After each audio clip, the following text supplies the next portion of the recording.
এই সব কিছু সহ্য করতে না পেরে লিসা হনহনিয়ে রুম থেকে বের হয়ে যায়। জাংকুক তেকে আরো শক্ত করে জড়িয়ে ধরে। তে বাঁকা হাসে, তার অতীতের কিছু কথা মনে করে। আজ থেকে প্রায় 3 বছর আগের কথা। একদিন লিসা গাড়ি নিয়ে যাওয়ার সময় একটা লোকের অ্যাক্সিডেন্ট করে ফেলে। আর লিসা লোকটিকে হসপিটালে না নিয়ে গিয়ে চলে যায় পার্টি করতে। লোকটা তখনই ওখানে মারা যায়। লোকটা ছিল তের বাবা। তের পৃথিবীতে তার বাবা ছাড়া কেউ ছিল না। তে খুব কষ্ট পায়। তে অনেক কান্না করে। পরে লিসার ব্যাপারে তে সব খোঁজ খবর নেয়। জানতে পারে তার বাবার মৃত্যুর দিন লিসা তার পার্টিতে যেতে দেরি হবে বলে তের বাবাকে বাঁচায় না, চলে যায় ফেলে রেখে। আর তে এসব জানতে পেরে রেগে যায়। মনে মনে ঠিক করে লিসার এমন অবস্থা করবে যে তার পাশে কেউ থাকবে না, তার থেকে তার সবকিছু কেড়ে নেয়। তাই তে জিওন কোম্পানিতে চাকরি নেয়, জাংকুকের পেয়ে হিসেবে। চাকরি নিতে কিছুদিন পর জাংকুককে তার নিজের প্রতি আকৃষ্ট করতে চায়। পরে দেখে জাংকুক নিজে থেকে তেকে ভালোবেসে ফেলে। তেকে তার জীবনের সবকিছু খুলে বলে। সবকিছু শুনে তের মনেও জাংকুকের জন্য খারাপ লাগে। লিসা শুধু নিজেরটাই বোঝে, অন্য কারোটা বোঝে না। এভাবে কেটে যায় আরো 2 দিন। তে একদিন সকালে নিশা আসে। এসে দেখে আয়ু রান্নাঘরে রান্না করতে ব্যস্ত। গিয়ে বলে, পাপি বাকি কাজটুকু আমি করে দিই, তুমি পারবে? হ্যাঁ, আমি রান্না করতে পারি, জাংকুক আমার হাতে রান্না খুবই পছন্দ করে। ঠিক আছে বলে আয়ু বাকি রান্নাগুলা তেকে করতে দেয়। সবাই খাবার টেবিলে চলে আসে। তেও দৌড় দেয় জাংকুককে ডাকার জন্য উপরে। সবার খাওয়া শেষ, যে যার যার মতো অফিসে চলে যায়। অফিসে দুপুরে লিসা জেনির কথা মতো জাংকুকের জন্য খাবার নিয়ে যায়। কিন্তু জাংকুক তে তারা আগে খেয়ে মিটিং করতে চলে গেছে। আজ খুব বড় একটা ডিল ফাইনাল হবে। জেহুব সবাই আছে মিটিংয়ে। লিসা অফিসে আসে, জাংকুকের কেবিনে যায়, দেখে জাংকুক নেই। কর্মচারীকে জিজ্ঞেস করে জাংকুক কোথায়। সে জানায় জাংকুক মিটিং আছে। বলো আমি এসেছি, কিন্তু ম্যাম মিটিং রুমে কারো প্রবেশ নিষেধ। লোকটা বয়ে বয়ে যায় জাংকুককে বলে। জাংকুক রাগি চোখে তার দিকে তাকায়। তুমি কি জানো না সবাই এখানে লাঞ্চ করে তারপর মিটিং করতে এসেছে? লোকটা ভয় পেয়ে চলে আসে আর লিসাকে বলে। লিসা কোনো কথা না শুনে মিটিং রুমে চলে যায়। জাংকুক, আমি এত কষ্ট করে তোমার জন্য রান্না করে নিয়ে এসেছি, আর তুমি কি না খাবে না? সবাই জাংকুকের দিকে তাকায়। যাদের সাথে ডিল ফাইনাল হবে তারা দেশের বাইরে থাকে। আর তারা জাংকুককে বলে, মিস্টার জাংকুক, হয়েছে? লিসা বলে ওঠে, আমি ওর ওয়াইফ। জাংকুক রাগি চোখে বলে, গেট আউট। লিসা ভয় পেয়ে যায়। সবাই জাংকুককে এত রাগ দেখে অবাক। এটা মিটিং রুম, স্যার প্লিজ। তে ইশারা করে। জাংকুক তার চোখ বন্ধ করে রাগকে শান্ত করার চেষ্টা করে। বিদেশি লোকগুলা জাংকুককে নিয়ে মজা করতে লাগে। জাংকুক রেগে যায়, তাদের শার্টের কলা চেপে ধরে। তে জাংকুককে ধরে জেহুব আরেম সবাই থামায়। তারা তখন মিটিংটা ক্যান্সেল করে ফেলে। জাংকুক রেগে টেবিলে থাকা সবকিছু ফেলে দেয়। তে জাংকুকের এত রাগ দেখে সে নিজেও আর জাংকুককে ভয় পাচ্ছে। লিসা তারপরে বলে ওঠে, চলো কে নেবে? জাংকুক লিসার দিকে তাকিয়ে এসে তার গলা চেপে ধরে। সবাই জাংকুককে ছাড়ায়। মেরে ফেলবো একে আমি, আমার জীবনটা পুড়ে দিয়েছে, আমাকে সবার সামনে হাসির পাত্র বানিয়ে ফেলছে। এগুলা বলে জাংকুক তাড়াতাড়ি করে চলে যেতে নিলে তে পেছনে যায়। হঠাৎ করে তে পড়ে যায় জুতা উল্টে। জাংকুক তাড়াতাড়ি করে তেকে কোলে নেয়। কেন আসতে গেলে আমার পেছনে? তুমি কোথায় যাচ্ছিলে রেগে? তে আমার ভালো লাগছে না কিছু। জাংকুক তেকে জোরে ধরে বলে, তে আমার একটু সুখ চাই, আর কিচ্ছু না। লিসা এসব দেখে আর মনে মনে ঠিক করে তে জাংকুককে যে কোনোভাবে আলাদা করবে, জাংকুককে শাস্তিও দেবে, এভাবে সবার সামনে তার গলা চেপে ধরে অপমান করার জন্য। রাতে বাড়িতে জাংকুক তে রুমে আছে। জাংকুক বসে বসে ড্রিঙ্ক করতেছে। তে তার সামনে এসে বসে আছে। জাংকুককে জিজ্ঞেস করে, আজ ডিলটা হয়নি বলে কি তোমার মন খারাপ? এই জন্য কি ড্রিঙ্ক করতেছ? না, তাহলে ইচ্ছে করছে তাই। তে জাংকুকের গ্লাসটা হাতে নিয়ে নেয়। নিয়ে নিলে কেন? তুমি কি ভুলে গেছ তোমার শরীর ভালো না? জাংকুক তের দিকে তাকায়। তে জাংকুকের কোলে এসে বসে। জাংকুক তের বুকে মাথা রাখে। তে মাথায় হাত বুলিয়ে দেয়। তে আমি বাবা হতে চাই। তে লজ্জা পায়। আমাকে দেবে, একটা বাবু দেবে? দেব। আর কিছুই বলে না। তের গায়ে মুখ গুজে দেয় জাঙ্কুক। কিস করতে থাকে সারা মুখে। তারা এভাবে ইন্টিমেট হয়ে যায়। পরদিন সকালে 6টা বেজে গেছে। এই জাঙ্কুক ঘুমিয়ে আছে। সে ঘুম ভেঙে যায় হঠাৎ করে। জাঙ্কুককে তার উপর থেকে সরিয়ে দিয়ে তে তাড়াতাড়ি করে ওয়াশরুমে যায়। ফ্রেশ হয়ে শাড়ি পরে রুমে আসে। জাঙ্কুক ঘুমাচ্ছে। তে নিচে যায়, দেখে আয়ু রান্না করতেছে। আয়ুর সাথে গিয়ে রান্নায় সাহায্য করে। তাদের সম্পর্ক এখন অনেকটাই ভালো। আয়ু বলে ওঠে, তে তুমি আমায় তুমি করে বলো। আচ্ছা। ভাবি, আমি একটু চা দিবে? আমার মাথাটা আজকে একটু ব্যথা করতেছে। দাঁড়াও, করে দিচ্ছি। Good morning Jimmy. Good morning ভাবি। আমি এগুলো টেবিলে রেখে আসতেছি। জেনে আসে, দেখে দেখে বলে, মেয়ের জামাইটাকে তো কেড়ে নিয়েছো, এ বাড়িতে গেতে বসে আছো।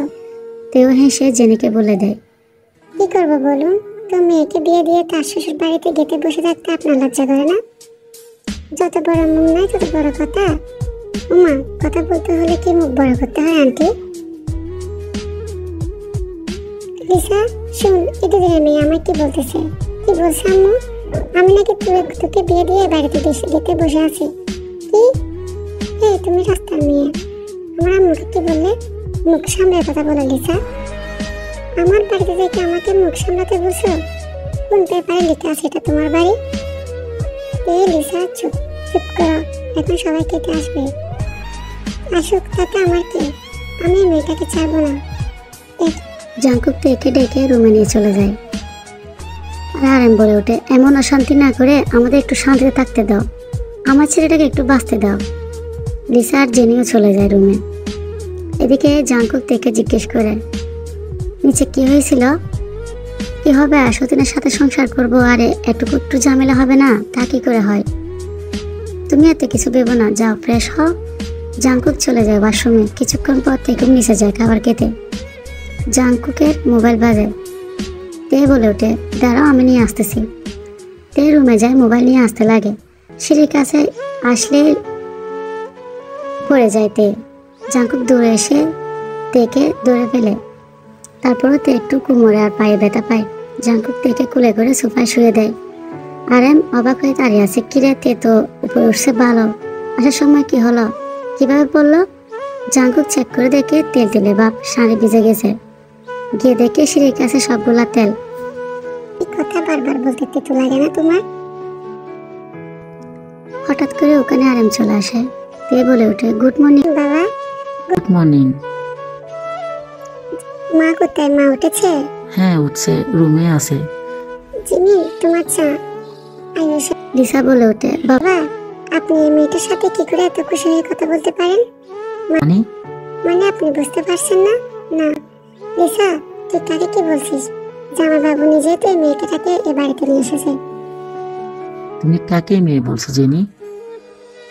তে জাঙ্কুকের বউ, এবারে ছোট ছেলের বউ। আর আমি কে বাবা? তুমি এ বাড়ির কাজের লোক হওয়ার যোগ্যতা রাখো না। লিসা জেনে একে অপরের দিকে তাকায়। এই মেয়েটা আপনাদের সবাইকে জাদু করেছে জামাই বাবু, তাই আপনারা আমার মেয়েকে সহ্য করতে পারছেন না। জাঙ্কুক রুম থেকে এসব শুনে বের হয়। জেমিন আর আয়ু তারা রান্নাঘরের কাছে দাঁড়িয়ে আছে। বাজে কথা বলা বন্ধ করো জেনি। তুমি আগে তোমার মেয়েকে ভালো হতে বলো, একটু শাসন করো। আমার মেয়ে ভালো, অন্য কারো সংসার নষ্ট করে না। এই মেয়েটা তো আমার মেয়ের সংসার নষ্ট করছে। আপনি কি একটু চুপ করবেন? আমি কেন চুপ করবো? চুপ তো তুমি করবে। জাঙ্কুক রেগে গিয়ে বলে, এখানে তেল কি করে পড়ছে? কে ফেলছিল তে? আয়ু বলে ওঠে, এসব নিয়ে পরে কথা বলো, আগে তেকে রুমে নিয়ে যাও, ওর খুব ব্যথা করতেছে। জাঙ্কুক আর কিছু না বলে তেকে কোলে করে তুলে রুমে চলে যায়। গিয়ে ওষুধ লাগিয়ে দেয়। জান, আমি অফিস চলে যাচ্ছি, খুব তাড়াতাড়ি ফিরবো, নিজের খেয়াল রেখো। তেও বাই বলে জাঙ্কুককে বিদায় দেয়। তে যেহেতু খাবার খায় না সেজন্য জিমিন আর আয়ু তের জন্য খাবার নিয়ে রুমে আসে। খাবার খাওয়ার পর তিনজনে কিছুক্ষণ গল্প করে। জিমিনের কাছেও তেকে এখন খুব ভালো লাগে, তারা তিনজনই খুব ফ্রি হয়। তোমার কি এখনো ব্যথা করতেছে? না, কিছুটা কমছে। আচ্ছা তুমি বিশ্রাম করো, আমরা যাই। এই বলে ওরা চলে যায়। এদিকে লিসা আর জেনি খুব হাসতেছে আর বলতেছে, আমার যে কি খুশি লাগতেছে বলে বোঝাতে পারবো না। আমারও। আর কি কি যে অপেক্ষা করতেছে দেখো এই মেয়ে। মামি হাসতে লাগে এগুলা বলে। আজকে জিনকে হসপিটাল নিয়ে যাবে, তাই আরএম যে হোক বাসায় আসছে। জাঙ্কুক খুব বাড়িতে এসেছে, রুমে যায়।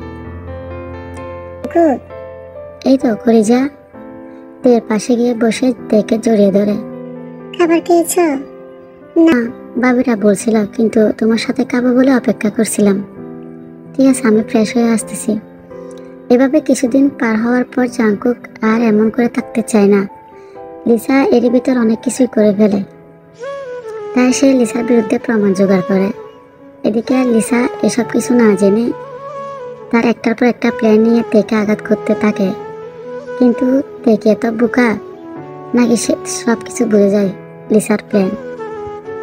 আজ সকালে জিন এখন দূরে দূরে হাঁটতে পারে। মা, আমি আসতেছি, দাঁড়ান। তে জিনকে ধরে এনে টেবিলে বসায়। জিন অনেক খুশি হয়। ভাবি, হ্যাঁ, বাইরে ডাকতেছে। তে দৌড়ে রুমে যায়। জাঙ্কুক তেকে ধরে কাছে টেনে নিয়ে আসে। শুধু কি সংসার সামলানোর জন্য তোমাকে বিয়ে করেছি, নাকি আমাকেও একটু দেখবে? সারা রাত তো তুমি আমায় জ্বালাও আর বলছো এই কথা। তো কি রাতে একটু বকে চাই বলে কি সকালে একটা গুড মর্নিং কিছু পাবো না? ও, এটা আগে বললেই তো হতো, এত রাত করার কি আছে? জাঙ্কুকের দিকে ফিরে জাঙ্কুকের কাঁধে হাত রেখে আর কিস করতে থাকে। জাঙ্কুক তেকে কোমর জড়িয়ে একদম শরীরের সাথে মিশিয়ে নেয়। জাঙ্কুক, চলো এবার নিচে চলো। তারা নিচে আসে আর দেখে বাড়িতে পুলিশ। এই মেয়েটাই আমার থেকে আমার স্বামী, আমার সংসার সবকিছু কেড়ে নিয়েছে। পুলিশ তের দিকে তাকায়। আর আমার মেয়েকে এবারে মানুষগুলো কত অত্যাচার করে, গায়ে হাত পর্যন্ত তুলে। সবাইকে টানা নিয়ে চলো তো। দাঁড়ান, তোমরা মামি আবার কি নতুন নাটক শুরু করেছো? লিসার শরীরে কখন হাত তুললাম আবার? আমি সত্যি অনেক বড় অপরাধ করে ফেলছি। তোর মেয়েটাকে আমার ছেলের সাথে বিয়ে দিয়ে এদের সবাইকে টানা নিয়ে চলো। কি প্রমাণ আছে আপনার কাছে যে আমরা এই দুজনকে অত্যাচার করি? তারা টানা গিয়ে নারী নির্যাতনের মামলা করছে, তাই আমরা আপনাদের দূরে নিয়ে যেতে এসেছি। জাঙ্কুক তার উকিলকে কল করে আর 10 মিনিটের ভিতর আসতে বলে।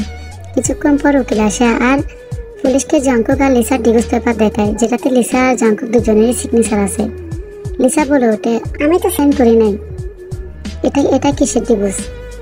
আপনার আর আপনার হাজবেন্ড তো ডিভোর্স হয়ে গেছে, তাহলে আপনি কেন শুধু শুধু মামলা করতে গেলেন? কিন্তু আমি সাইন করি নাই। কিছুই মিথ্যা না। তুই কাগজে নিজ হাতে তোর বয়ফ্রেন্ড বোগামের কথাই সাইন করছিস। হ্যাঁ, যার সাথে থাকতে চেয়েছিস আমার টাকা পয়সা নিয়ে। তখনই জাঙ্কুক আর আরএম আরো কিছু লিসার বিরুদ্ধে প্রমাণ দেখায় পুলিশকে। পুলিশ এসব কিছু দেখে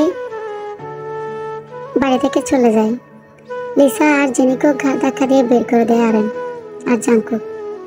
এভাবে কিছুদিন পার হয়ে যায়। এখন সবাই খুব খুশি। তে তো অনেক খুশি, কারণ সে এখানে এসে বাবা, বড় ভাই, দুজন বোন পেয়েছে।